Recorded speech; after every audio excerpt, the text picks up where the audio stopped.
Hello people of YouTube, my name is Brad. This is my channel, Admin Orange, and this week in 3D metal model news. I get up this morning and the first thing that I see on Fascination's website is 4 new models. 4 models have moved from coming soon to the new category. I've even checked and they are available on Innovatoys. Those models are the Fokker DR1 triplane, the In Color Space Shuttle Discovery, the V-22 Osprey, and the Stormbreaker, Thor's new axe in the newer movies. All 4 of those have moved over at the same time. They are available on Innovatoys, probably other places as well, but I will leave a link in the description down below for the Innovatoys website if you are excited to order them now. That leaves just one thing left in the coming soon category, and that is the Hogwarts Castle, which I'm sure a lot of people are excited about that one as well. But big surprise this morning, all 4 of them jumped over at the same time. A little bit interesting that the past couple of days, 2 or 3 days, I've been sharing on social media and even my Patreon page a couple of photos that were shared by At Play Toys of a toy fair in, I believe, Germany. I'm not going to try to pronounce the name of the fair or the name of the town because I know I'm going to mess that up, but suffice it to say has been, I don't know if it's still going on, a toy fair very recently going on in Germany. It's basically for people in the business, not open to the public unfortunately, but At Play Toys was there and took some pictures at the Metal Earth display and shared those pictures on Instagram. Now, I don't know if you recall At Play Toys, but I had spoke about them several years ago with the ME Light models. I bring that up because these models were seen at a toy fair, and sometimes stuff at a toy fair is shown as a prototype and not necessarily what's going to come to market. I think at least some of them are very likely to come to market, but I'll show you the pictures. There were 2 pictures. The first one that was shared, some pretty exciting models, some that I've heard some rumors that they were coming but didn't want to speak about it just yet. First picture right up front, we have a silver looking Terminator. I believe that's the T8 800 8000. It's a little bit different than the one from P School, but looks like Metal Earth's getting their own Terminator model as well. I've heard rumors about it, but I wasn't sure. Got some pictures right there, so I think there's a decent chance that one's actually going to come to market. It may change a little bit in look. It's silver, who knows, it may change, but that one is the first one you see in that picture. But in the background, and kind of beside it, you see a full-figure Darth Vader. Looks like he's doing the Force choke. You see a full-figure Stormtrooper, a full-figured Boba Fett, and a full-figured Deadpool. I think Deadpool's right behind Terminator, but you can kind of see the back of him reflected in the glass. So we have several full-figured, which I'd heard rumors there were some full-figured models in the works. And here we have pictures of them. So I know I'm not the only one that hopes that every one of these models in that picture come to market. But again, it's possible they won't. It's possible that the look of them may change between these pictures and if and when they do come up for sale. We've seen examples of that happen with the ME Light models, and even with the Imperial Star Destroyer, the colors of it changed once or twice between it being displayed and it actually coming to market. The second picture that At Play Toys shared the next day had airplanes in it, and there were some comments or some stuff in the comments about what was in there. I've tried to decipher what's in there myself. It looks like they have, for one, a U-2 spy plane, which is a complete surprise to me. That is, I think, in the top leftish corner. There's a Tuskegee P-51 painted. That looks to be in the top right. I think that's what's in the top right corner. There's a painted Iconics P-51. Looks like that's just below the U-2 spy plane. And kind of going down the middle, looks like we have, from front to back, Apollo Saturn V gantry, the V-22 Osprey, which just came available. And in the back, it looks like it's possibly the German Flak 88, but I'm not really sure. But that's the closest that I can guess. Otherwise, I have no idea. At the front right, we have the B-24 Liberator, which I've built fairly recently. And that kind of leaves one on the right side, kind of in the middle, that I'm really not sure what that is. I've tried to identify it. I am uncertain. If you have any ideas, feel free to leave them in the comments down below. But more previews of possible models to come from Metal Earth, whether or not they'll go ahead with the Iconics P51 or the other P51s of the YouTube. Who knows really, but they do seem to have some favor towards occasionally throwing out a new aircraft, so one can hope. Some of those are pretty exciting, pretty interesting, and I've never even heard of a Tuskegee P51, and I've only lightly heard of a U-2 spy plane, so not exactly up to speed with aircraft and vehicles like that, but still. With these models, one of the fun things about them is buying something I don't know that much about, putting it together, and then learning a little bit more about it. I enjoy that little aspect of Metal Earth and some of the things that I'm exposed to I otherwise wouldn't have been. And looking elsewhere in the 3D metal model community, as far as like AliExpress, Crazy Toys, all the other sources, everything else is still dead quiet. Either China hasn't recovered from the holidays and hasn't gotten back up to speed, or they're still really battling with the coronavirus issue that's been in the news. Good luck to them getting that sorted out. That is no fun for anybody that has to deal with it. And that brings us to the topic of the week. Last week's question actually was, what is something you wished you knew when you started your first 3D metal model build? And I've asked this question before, and I said in the last video, it's kind of a new year, we've got some new people in the hobby, and I thought I would revisit the question. I got quite a few responses this go around. In no particular order, we've got from CodeWookie that the Metal Earth community on Instagram, Facebook, YouTube, and Reddit is incredible and full of people ready and willing to help you without any condescension. I think I said that right. And he's absolutely right. As far as communities goes, the Metal Earth community on Reddit, on Facebook, on Instagram is a wonderful community. There is no bickering, no fighting. Everybody's very helpful. Everybody enjoys the hobby. They're willing to help each other and give each other tips. Everybody shares. It is probably the best community that I'm in Reddit, aside from maybe the Steven Universe subreddit. If you know what Steven Universe is, then I probably don't even have to explain that. It is an awesome community. There also, the Facebook community is really awesome. A lot of Facebook communities are known for bickering, and I'm not going to say there's none that goes on, but for the most part, it is a wonderful community as well. People sharing and helping each other out and just giving tips and tricks. And some of the stuff that I get comes from those communities. So he's absolutely right. If you're new to this, join one of those communities. There's plenty of people out there to help. George Bell, honestly, I'm kind of glad I didn't know much about building these models when I started. A lot of the joy I find in this hobby is in the discovery and the learning. Being able to work through a particularly challenging or difficult portion of a kit is extremely satisfying. I guess the only thing I wished I knew was how much of a joy this hobby could be. I remember seeing a Metal Earth kit hanging on a rack in a gift shop somewhere a while ago and kind of writing it off as a cheap gimmick. Man, was I wrong. That's an excellent comment, George.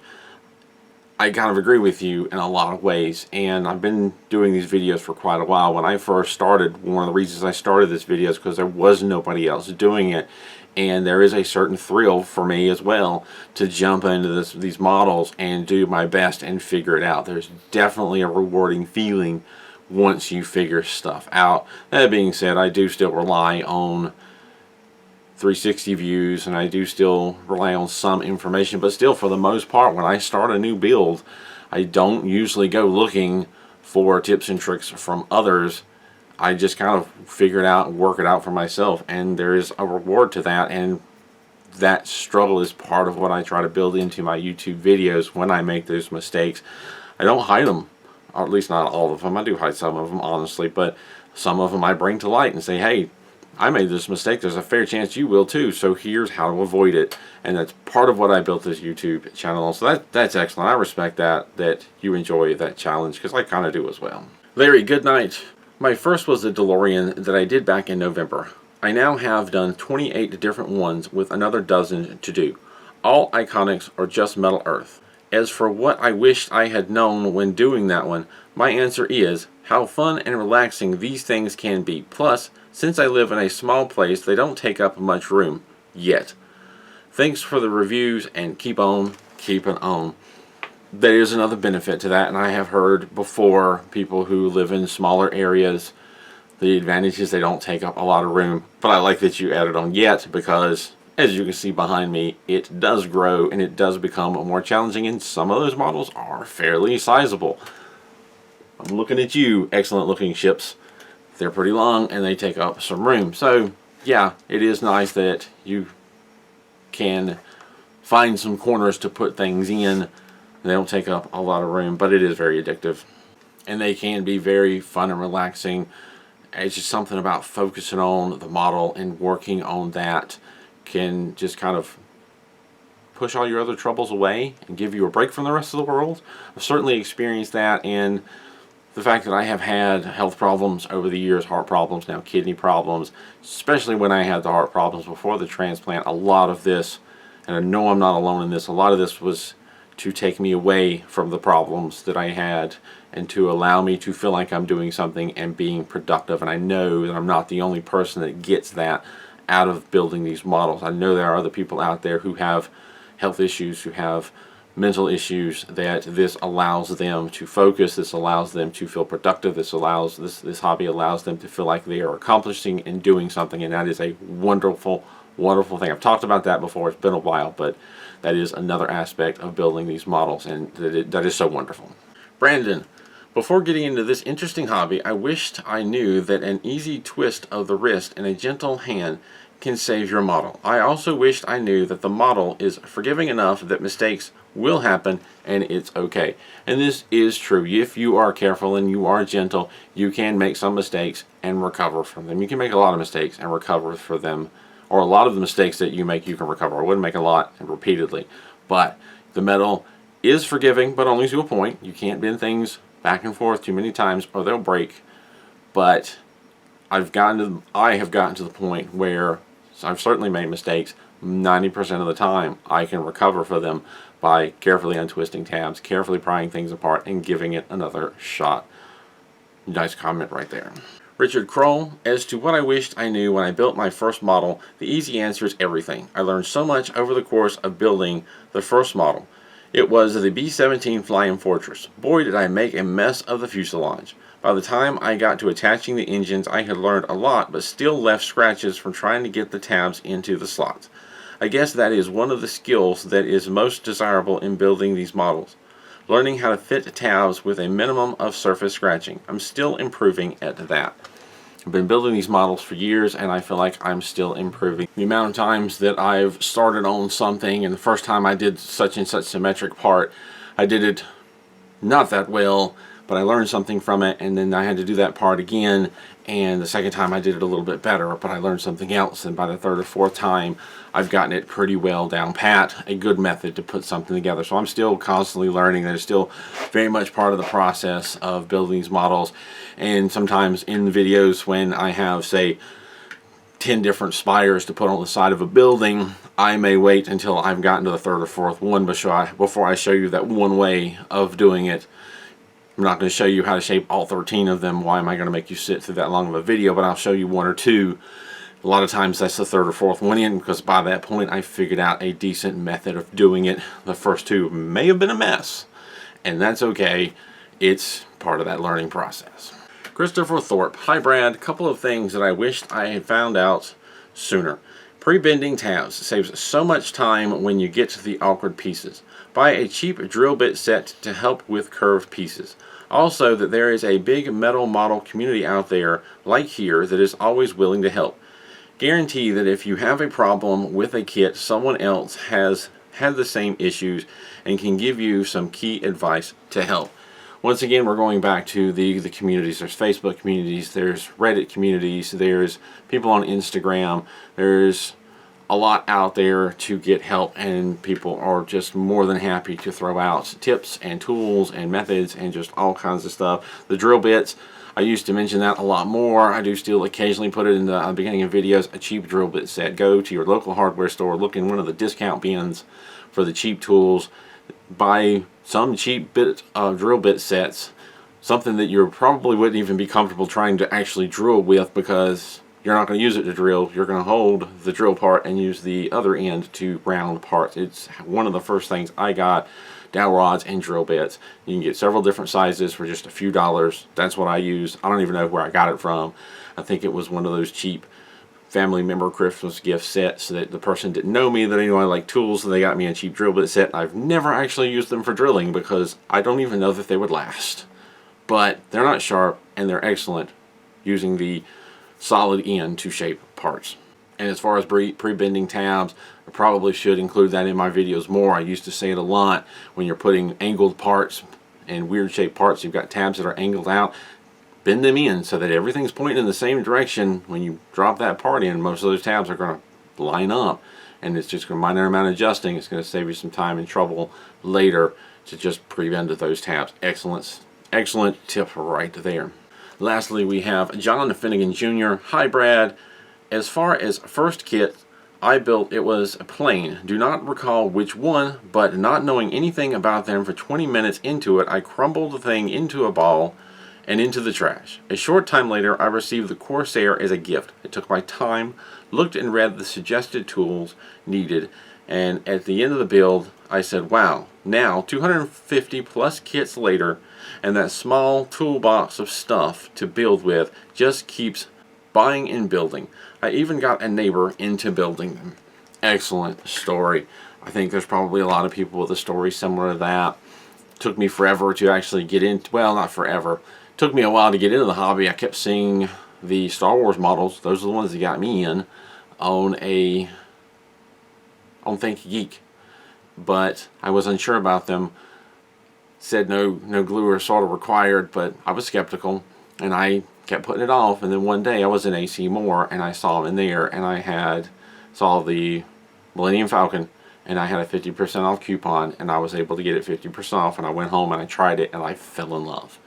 It was a challenge, it was different, but I managed to put it together and even made a video about it, and went back and got Darth Vader's TIE Fighter, because at the time there were 4 Star Wars models. Millennium Falcon, Darth Vader's TIE Fighter, R2-D2, and the AT-AT Walker. I had to think about that for just a second. I believe those were the first 4.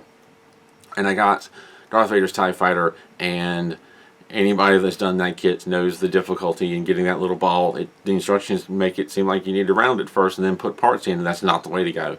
And there's an old video of mine out there where the first time I did it, I broke it, and I made a video about it. I ended up trying it a second time, worked it out, and been moving forward ever since.